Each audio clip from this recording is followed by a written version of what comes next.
Hey everyone, welcome back to Financial Futures. In today's video, we've got some fantastic news for Social Security beneficiaries that you don't want to miss. The Social Security Commissioner has just made some groundbreaking statements about changes that could positively impact millions of lives. Stick around as we dive into the details. First off, let's talk about the silver lining here. These changes don't need to wade through the sluggish waters of Congress. That's right. The Commissioner made it clear that Social Security has the authority to implement these changes independently. And let's be honest, if it had to go through Congress, who knows when, or even if, it would happen. So, that's a major win for beneficiaries. Now, let's address the elephant in the room, those overpayment letters. It's heartbreaking to hear about beneficiaries, many of whom are already struggling, receiving these letters demanding thousands of dollars back, often within a ridiculously short time frame.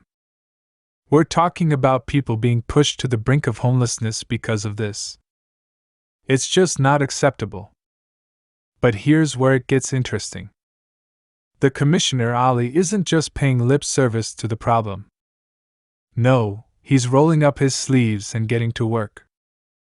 In just a few days, he's set to unveil a plan to tackle these overpayments head-on. And the best part?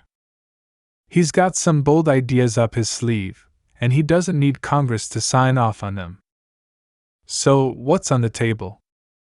Well, for starters, there's talk of implementing a statute of limitations and capping the amount beneficiaries have to repay at just 10%. Now, that might still sound like a lot, especially for those struggling to make ends meet. But hey, it's better than being slapped with a massive bill, right? And here's the kicker: lawmakers are on board with this too. They recognize that this situation is dire and in need of urgent action. So, it's not just the Commissioner fighting this battle alone. There's a united front working to find a solution that's fair and just for everyone involved. So, what can you do? First off, if you haven't already, hit that subscribe button below to stay updated on all the latest developments. And if you know someone who's been affected by these overpayments, share this video with them. They need to know that help is on the way. Alright, folks.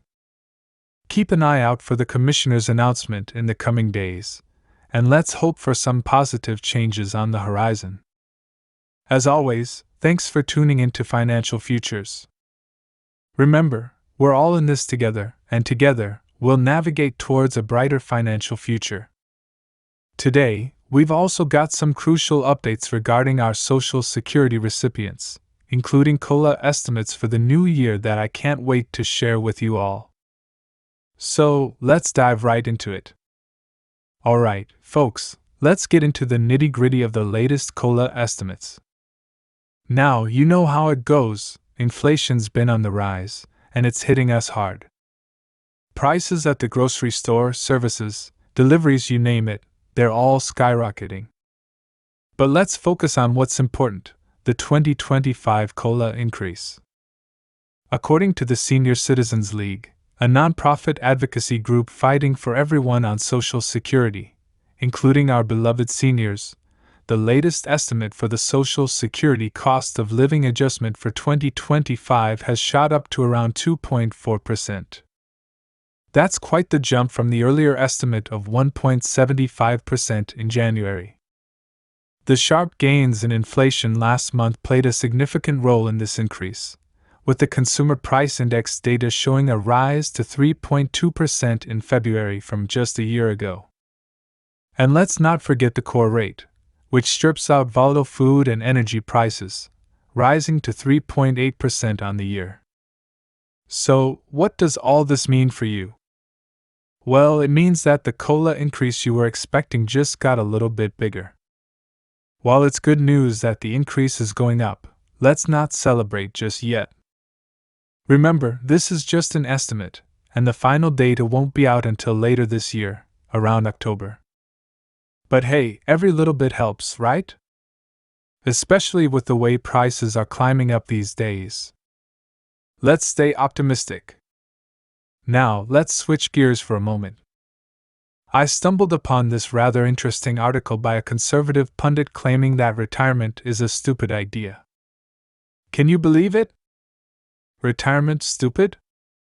Well, that's what he's saying. According to him, the whole concept of retiring to enjoy life is nothing but lazy liberal nonsense. He goes on to compare it to catering to weak work entitlements like lunch breaks or sick days. But here's the thing, folks. Retirement isn't just about kicking back and doing nothing. It's about enjoying the fruits of your labor, spending time with loved ones, and pursuing passions you might not have had time for during your working years. Sure, some people might choose to work until they drop, but for many, retirement is a well-deserved break after a lifetime of hard work. And let's not forget those who physically can't work anymore due to age or disability. So, what do you think about this? Is retirement really stupid, or is it a much-needed respite from the daily grind? Drop your thoughts in the comments below. I'd love to hear your take on this. It's been a hot topic lately, hasn't it? Remember when Treasury Secretary Janet Yellen said that inflation was transitory? Well, turns out she regrets saying that. For those of you, like myself, who weren't quite sure what transitory meant, let me break it down. It means temporary. Yep, temporary inflation. But as we've seen, inflation seems to be sticking around longer than expected. Now, Janet Yellen is eating her words, admitting that she made a mistake. And can you blame her? Inflation's been on the rise for years, and it doesn't seem to be slowing down anytime soon. So, what's the lesson here? Maybe next time, let's think twice before using fancy words like transitory to describe something as complex as inflation. Alright, folks, let's talk Social Security. Remember when President Biden promised to improve and reform Social Security? Well, it's been 3 years, and we're still waiting. Now, he's back on the campaign trail, making the same promises for his second term. But can we really trust him this time? After all, actions speak louder than words, and so far, we haven't seen much action on this front. And then there's Donald Trump. He's been flip-flopping on Social Security, first saying he won't touch it, then hinting at possible cuts. But don't worry, folks, he's now vowing never to do anything that would jeopardize Social Security or Medicare. But can we really take his word for it? After all, politicians have a way of saying one thing and doing another. So it's up to us to hold them accountable and demand the security and benefits we deserve. And there you have it, folks, another episode of Financial Futures in the books. Don't forget to drop a like if you enjoyed today's video, and hit that subscribe button if you haven't already. And remember, your comments and feedback are what keep this channel going, so be sure to share your thoughts on today's topics. Until next time, stay informed, stay empowered, and as always, keep looking towards your financial future. Take care, and I'll catch you in the next one.